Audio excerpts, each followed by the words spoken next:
Hi, I'm back. I was just murdering more zombies. How are you today?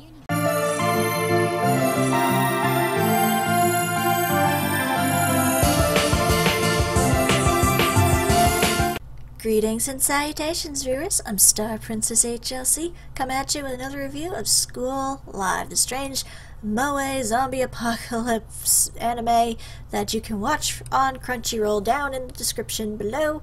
It's strange, it's silly, it's scary. Well, somewhat scary, but it is still an interesting anime that, if you wish, check it out and see how far you get with pretty much all the silliness and all the zombies. So, with that, let us begin with now episode 7 of this 12-part series. I have no idea if they're going to be doing any more. I would love them to do more, but for now, we're just going to be talking about this particular episode. So with that, let us begin. The bear is staring into your soul. Beware. Oh look, garden. In this particular episode, the girls didn't actually do much in terms of like progressing the plot to an extent. Mostly it was focused around the fact that they found some of Megune's stationery and decided, let's write a bunch of letters. You know, just send them out into the world on balloons, or in Kurumi's case, a carrier pigeon that she was desperate to catch, and send off these little messages to see. I think partially it was to try and probably get help, but because of Yuki's condition, it was more of showing about their hopes and dreams for the future, and in Miki's case, to send one to Kei, who is still missing, and we have not seen since she left the mall, so I guess we'll never figure that out, unless maybe it's mentioned in the manga, but otherwise, the girls, you know, in that sense, didn't do much, but plot-wise, there were some really interesting moments.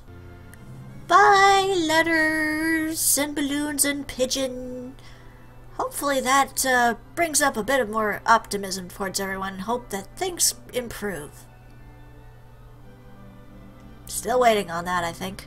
For one, in this particular episode, it really seemed like Yuki was actually kind of torn between her imaginary mind and the reality of what's going on, which, let me see if I can explain it well, but at some points, they were talking about the time they met Miki at the mall, and they were like, oh yeah, the four of us were driving back home to the school. It was really nice, and Yuki and Miki were falling asleep in the car. Kurumi was bouncing around. It was a nice little moment.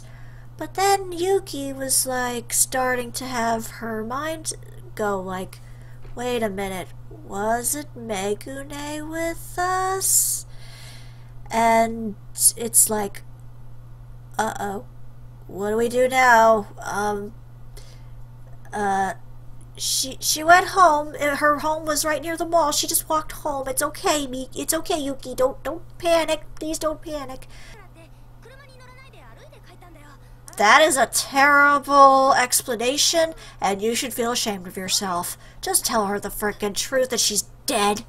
But right before she started questioning that, we had another little flashback of Megune behind the door with the zombies, which again, Yuki backed up from. She freaked out over.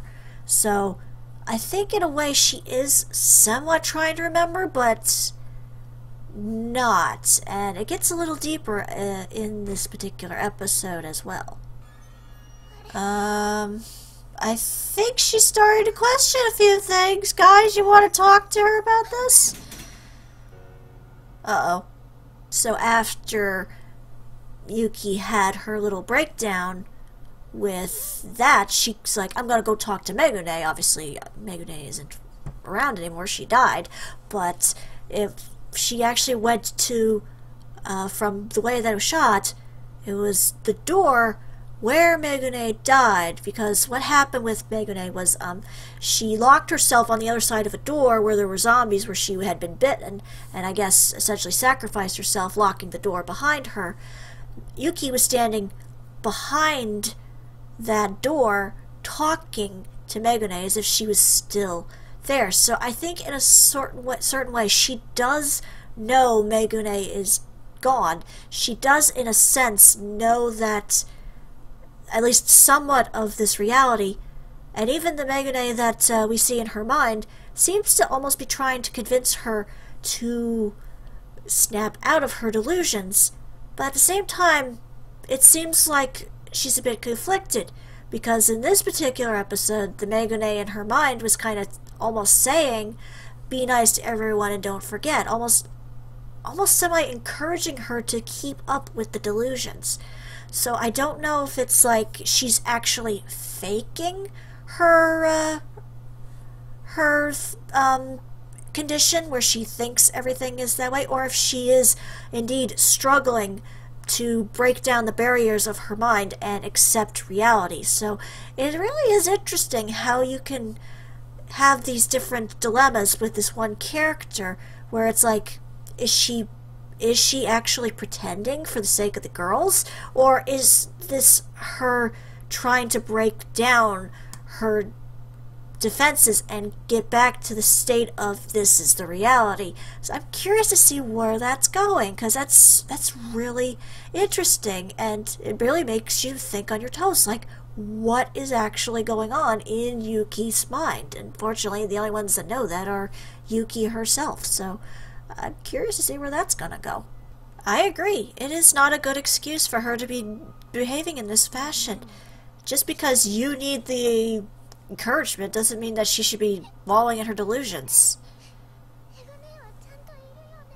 Ooh.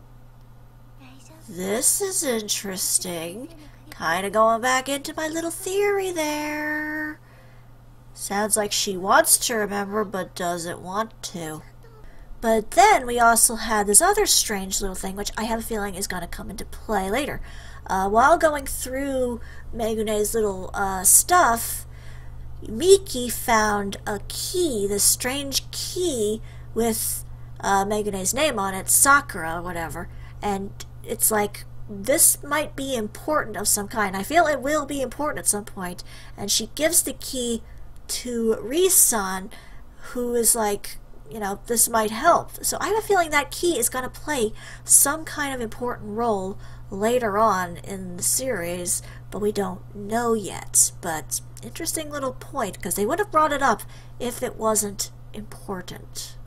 Will you stop with the pigeon stuff? Jeez. Hey, what's that? But apart from those two major things, again, the major focus of the whole episode was sending out these letters, which were partially for graduation, and I think partially almost to look for help. And Miki's case was reaching out to try and find her friend Kay. It was a cute and sweet little moment, and the girls seemed to have a lot of fun with it, kind of break down the monotony of it, but it also was, in a way, like an undertone for what was happening in this particular episode. Because I almost forgot there was another thing. They were bringing up another point about the school, where they have like solar panels and a huge power supply. It's like this school is strangely well stocked. We brought up it a few times in the other episodes, but this time it was like, it's solar powered, it has, you know, all this generator stuff, and, you know, able to have, you know, power, water, etc. during a zombie apocalypse. Something seems really up with that. Why is this school so well stocked when we're dealing with a zombie apocalypse? Is there something that we're not seeing, and will it have something to do with that key? I don't quite know yet, but it is interesting to see where all this is going, and it keeps the mystery really fresh, where it's like, you want to know what happens next. You want to figure out, why is it the school is so heavily equipped? Is Yuki actually pretending or not? What is going on in this series? Why is there a zombie apocalypse in the first place? All that obviously still needs to get probably wrapped up in the last few episodes, but it's really fascinating to watch, and I'm curious to see where it's gonna go next. Solar power panels and such. This school really is well equipped for a zombie apocalypse? What the heck is going on? But so far, I'm really enjoying this series, and you know, I guess I can understand some people not enjoying the cutesy moe stuff. I can understand that. But the fact that they're taking such a spin on it, and they're actually kind of introducing drama into it, and introducing different aspects of a storyline, you know, building this world and building up these characters and building up their, well, essentially their growth as characters, especially Yuki, obviously, because again, what is going on with her? I'm really curious on what is going on with her. Is she faking it or not? But I guess we'll have to figure that out for another episode. But for now, this is StarPrincessHLC saying thank you very much for watching, and have a fond farewell. And let me know in the comments below what you would like to see me review next. Bye bye!